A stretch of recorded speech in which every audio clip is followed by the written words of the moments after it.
Hello, hello, hello, sellers. I'm Kathy, and I love to be selling. Come on in. Come on in. What I am going to share about is a great topic for eBay selling in 2024. And what I'm going to cover today is something I've been asked a lot of questions about, which is, Kathy, what can I do to grow my sales, to grow my eBay selling, to grow my business in 2024? And I'm going to tell you, and I'm not just going to tell you one idea or two ideas.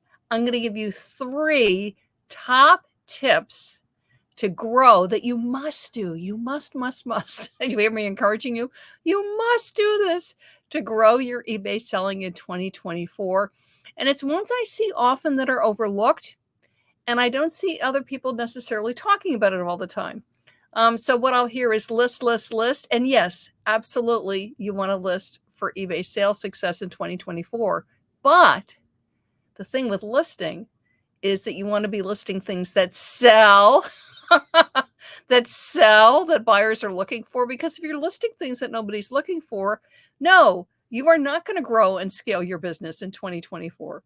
So my first tip, and this is the biggest tip, the most important tip for growing your eBay selling in 2024 is to not compare. And particularly, I'll see this a lot on Mondays, and I see this on Facebook social posts, on personal profiles, and on people's business pages. And I see this a lot on Instagram, but I also will see it on TikTok, and I also will see it on YouTube. Okay, and those of you that follow me on my Facebook business page, thank you. Kathy Terrell, I love to be selling. And thank you so much for those of you that listen to my podcast, Kathy Terrell, I love to be selling, and download it. I greatly appreciate you. And also that are checking me out on Instagram and on my YouTube channel, Kathy Terrell, I love to be selling. So thank you. But I'll see this. So I'll see these posts, and I'm sure you're going to recognize it. And I have my prompts with me. And you'll see people on Monday, and they will have a picture of their yard or their, what am I going to say, their porch, their car, whatever, at their post office.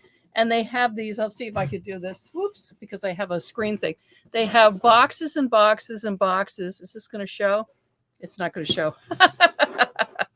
They have boxes and boxes and boxes and boxes. See if I do it in front of me. Yes. Boxes and boxes. I can stack this up now. Boxes and boxes. Whoop, no, it's going to do away with me. Boxes and boxes and boxes of their sales that are going out.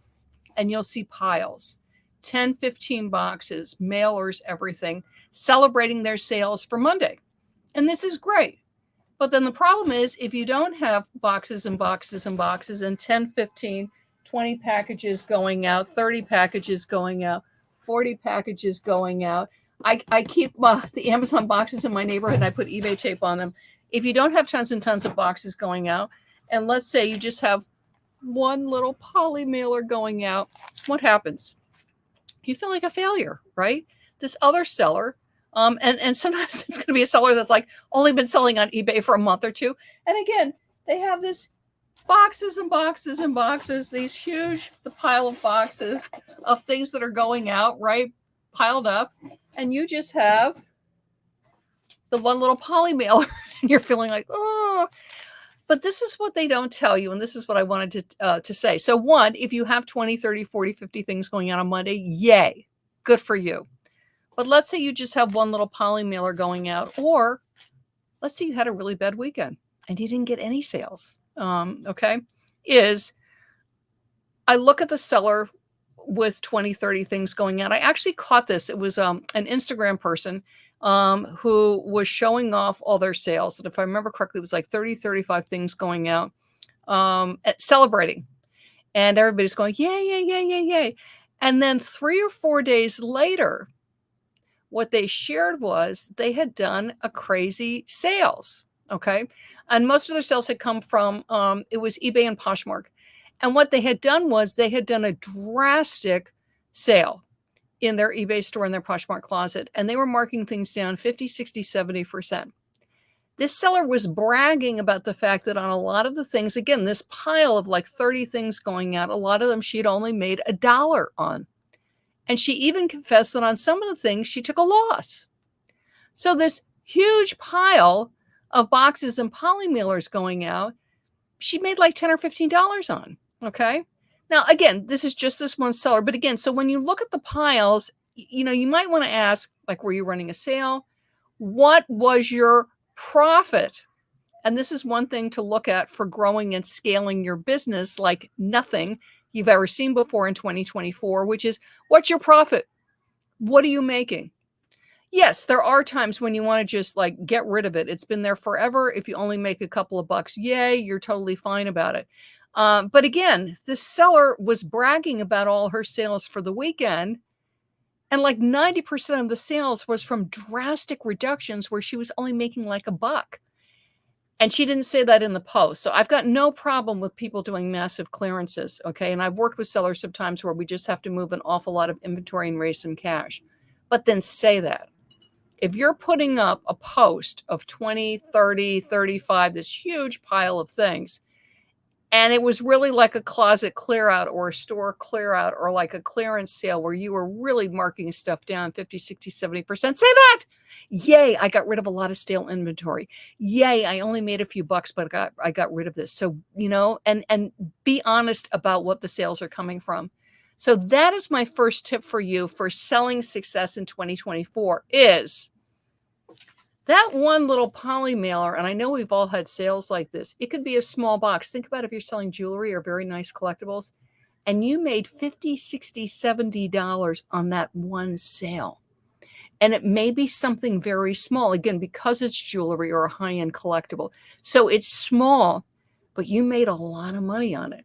And something else can be a big box. I just shipped a kitchen knife. It was a low-end kitchen knife, but it was something that I had gotten for free. So I could afford to sell it. I believe it went for like around $20. I could afford to sell it for that because I got it for free. The shipping was like $4 or $5. I mean, I ended up making like $4 or $5 on the whole thing, but I was fine about it. I wanted to get it out of the house. Somebody got a nice deal. It wasn't a high-end knife, but I had to ship it in a box because of protecting it. You got to wrap the blade. You got to protect it. So it's best to do. And it was a big kitchen knife. It was an 8-inch knife. To put it in a box. So it's like this box and it has the knife in it. So it has to be a decent size, but it only made like $4 or $5. And then you can have a nice small little mailer or box and you made $40, $50, $60, $70. So let me know if that's happened to you because certainly, it's that good things come in small packages thing. Don't compare. Don't compare because you do not know what the profit margin, unless the seller's saying what they made off that pile of packages, it may not be much. It may be like that seller that ran a killer sale and took a loss on some things because she just wanted to get it out. And then don't allow that because then what happens is you're looking at that and you're letting it pull you down. You're feeling like a failure because you only have that one little poly mailer going out, or maybe just because you had a slow couple of days and you're looking at that person with that big pile of packages, right? But again, don't compare because you don't know what their profit margin is and you don't know if they do that every week. And it also doesn't help you because what's going to help you is to keep yourself built up, keep yourself encouraged about you and your eBay selling because that's what's going to help you with success for your eBay business in 2024. My second tip, that's sort of a bonus too for one of that, but don't compare. And look at what you made. Look at the margin, look at the profit, right? Because a lot of sales doesn't always mean a decent amount of profit. Two, and it sort of goes along with the sale thing is, one, you can run a killer sale on things that have been up for a long time and just really mark them down and get them moving. But another thing that can really help your sales in 2024 to grow and scale, and this doesn't matter on what size business you are, because you can have 50 listings up to do what I'm going to suggest, 60, 80, 100, 1,000, 2,000 or more. I actually work with accounts that are like 14,000 listings, 10,000 listings, is sort in your Seller Hub. And you don't need to have a store to do this. You can sort by start date. So look for that in Seller Hub. And you want to sort by oldest. So you're looking at the listings that have been up the longest. And if it's a clothing item, Even if it's vintage collectible, if it's up for more than about 6 months, I would pull them down, but pull down a handful at a time, okay? So you don't want to be pulling down hundreds and hundreds of listings. Pull down a handful, okay? If it's a collectible, even if it's a unique collectible, maybe leave it up 8, 9, 10, 11, 12 months. But again, like around the 6-month mark, 4-month mark, 5-month mark, you want to start pulling things down. Just end it. And then you're going to click sell similar.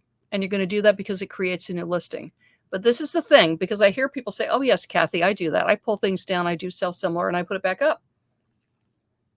And they don't change a thing. Well, this is what happens. Yes, you get the benefit in eBay's best match that you now have a newly listed item. And there is a slight bump in search for that for newly listed because it's new. eBay search is going, yay, new inventory. But eBay search has gotten more and more sophisticated over the years. And if you've been selling for a while on eBay, you know what I'm talking about. And if you're returning to eBay, welcome back. And you will notice that eBay search has changed quite a bit. It's much more sophisticated than it used to be. And the thing is, if you ended, we're going to do my blue pen. If you ended the blue pen that's been up for 2 years and nobody's wanted it, and you do sell similar and you don't change a thing, yes, you'll get a slight bump in search because it's new, but very rapidly within a couple of days, eBay will go, oh, it's that blue pen she set up for a million years. She just relisted it. And even though she relisted it sell similar, it picks up on the keywords. It picks up on everything that's in the listing. It recognizes it as that old stale thing, and you drop like a rock in search. So what you want to do is when you do sell similar and you relist it, is really take a look at your title. Are there keywords you could add? Is there something you can do to sort of spruce it up? Yes, you've got the brand in there. You've got the color. Can you do something with the size? If it's clothing, can you talk about the neckline or the sleeves or the fabric or where it's made? Think something you can add or change in the title and do your best to change one big keyword, okay? If you could do more, great. Then really take a look at the item specifics, because if it has been up for more than a year, there's a very good chance the item specifics have changed, because when eBay does updates to categories, they typically change the item specifics and look at them. And a lot of them have drop-down menus. If you click them, there's a bunch of things that you can choose from. Look at them, go through them. Some of them, those drop-downs are like 30, 40, 50 things. Look at them. Is there anything you can add to your listing that applies? Do not add things that don't apply, because what happens is then you're keyword spamming. So if it is not, I'm going to pick something floral. If there's no flowers in it, it's not a floral item. You don't want to be clicking floral because it's not floral. You don't want to be in floral searches. Okay, so go through, really, really look at your description, but particularly the title and the item specifics, and look at your picture. eBay's background tool has greatly improved. Can you use it to sort of pop your picture and get a really nice white background? Take a look at that. Take a look at your price, and then you list. So first tip, don't compare, and just beware of people that put up pictures with lots and lots and lots of packages, because they may not be making that much money. So don't compare. Don't let yourself get depressed because you only have that one little sale. 2, end some old listings and do it regularly. Sell similar, and don't just do sell similar and throw it up. I've heard people coach that. Not a great idea, because eBay search will figure out it's the same old stale thing. Change it so it looks fresh and new and something that eBay will be interested in. I've gotten really good success with this, as well as my members and people that I coach. So do it, do it, do it. It gets results, and it gets results in a lot of different categories. And the third thing, and it sort of ties back to the first one, is celebrate. And celebrate, yes, okay, you didn't do the 25 sales, but you got 2, or you got 1, or you sold that thing because you ended it sell similar and you revised it, that you've had for 3 years that's been sitting there and you're practically willing to give it away, right? It's like, yay! Celebrate. Celebrate. You clean that area of inventory that's been like, ugh. Celebrate. You got those 5 shirts listed out of that pile that you've been staring at for 3 weeks. Celebrate. You made it to that great estate sale that you really wanted to get to, and you were towards the front of the line, so you got some really cool stuff. Celebrate, because you've made enough money this month on eBay to pay for the summer camp for your child, for your grandchild, for your niece, for your nephew. Okay. Every week. And I mean this. So it could be on your Friday, Saturday, whatever day of the week is best for you. Sunday. I do it on Friday, the end of the week. But you can also do it on Monday, the beginning of the week. And you can do it every day. But do make a habit of doing it once a week. I do this with my members in my membership Love to Be Selling Insider. And I will tell you why you want to celebrate. It lifts you up. And remember, don't compare. So you're not comparing yourself to the person who got those 35 sales and you're celebrating your 5. Celebrate your 5. I still remember a seller. I love her on Instagram. And again, I was looking at all these people putting up 25 and 30 packages and carloads of packages. And, their front porch is loaded up with packages. And I remember this one little seller who was just starting out. And they had the one little poly mail. I think it was like a poly mailer or one box.